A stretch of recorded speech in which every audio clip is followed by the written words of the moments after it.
passengers always have rights. They have the right to take their business to carriers that respond to their needs in ways that are more favorable than the competitors do. The final analysis is, people who have a better product to offer will be more successful. Having said that, airlines fail usually when it comes to communications. There are a variety of factors that are outside of airline control. That could be weather, air traffic control, competitive responses, emergency situations. And acknowledging that these situations are out of our control, the best thing that we can do is communicate accurate information and timely information to our customers. And that's historically where we failed. The best example of our success is if the person who's flying on our aircraft don't realize it. The best attribute of our success would be the person gets off the flight and writes or takes away a good feeling for the brand partner that we're representing. Having said that, our philosophy has always been about hiring the best people, giving them the best training, and providing them the best tools to work with so that they can be successful with our guests on board. And we've certainly accomplished that with the Embraer 70 to 100 seat products. Passengers are smarter today than they ever have been because they're sharing their experiences through the internet, whether that's through chat rooms or blogging sites. There's simply no end of information that's available.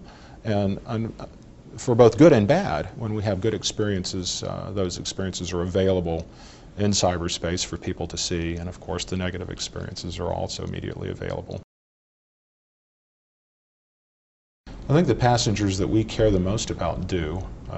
The bulk of revenues in North America are actually generated on a fairly finite percentage of business travelers.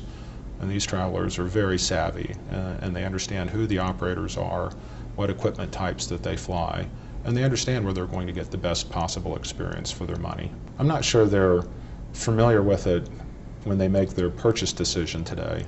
Certainly they're aware of it when they board the aircraft.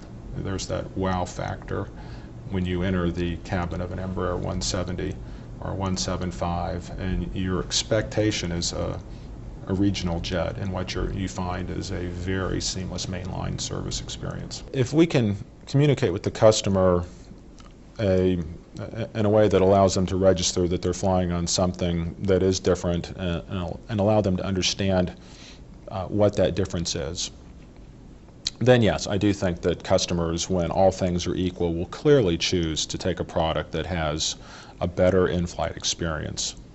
Whether that's the ability to get your overhead bags actually in the overhead bin as opposed to have to stick them under your feet, or being able to sit in the seat comfortably and access the aisles and access the facilities of the airplane without compromise.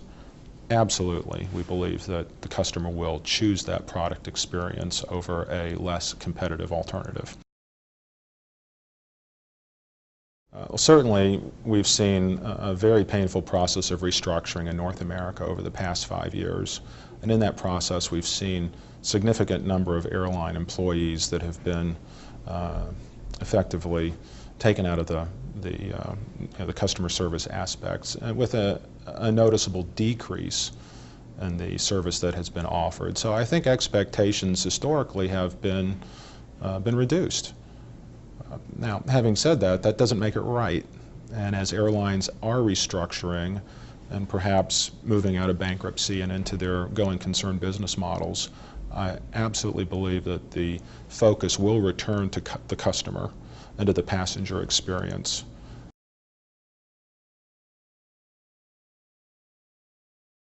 Market segmentation is key to success, especially in a very competitive marketplace such as we have here in North America.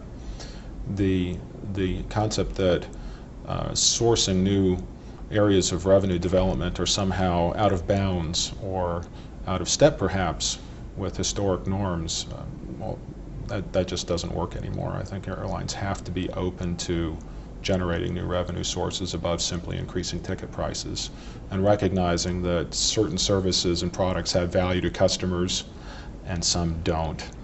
Perhaps now is as good a time as any to start to develop those alternative revenue sources.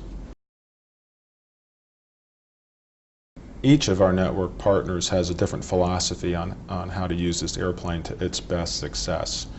We have one partner, for example, that actually believes we should have maximum density, and so they fill the aircraft up with as many seats as it can hold, and they find that to be a successful use of the plane. We have several other partners that differentiate their service in multi-class, both first class and coach, as well as economy plus. And again, this allows them to utilize the airplane and segment the markets that they fly in ways to maximize their revenue. But what really intrigues us as of late is we're actually seeing some of our partners move away from the express branding concept and simply allowing the airplane to operate as the network carrier brand.